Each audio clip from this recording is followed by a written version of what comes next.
Evet arkadaşlar, şöyle Türkmenistan Konsolosluğu. Evet, geldik Türkmenistan Konsolosluğu'na.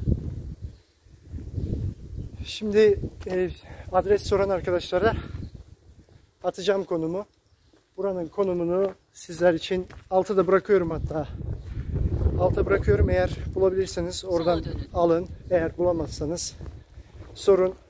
Yorumlara sorun. Herkese tek tek konum atacağım. Bugün bayram günü, çalışmıyorlar. Çalışma saatlerinde önde gördünüz. En sona da bırakacağım zaten. Öyle haberiniz olsun. Ama çok uzakmış.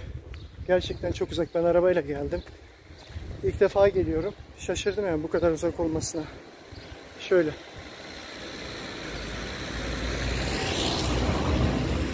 Böyle burası. Türkmenistan Konsolosluğu. Bak burada hatta şöyle bir tane. 150 metre sonra sola dönün.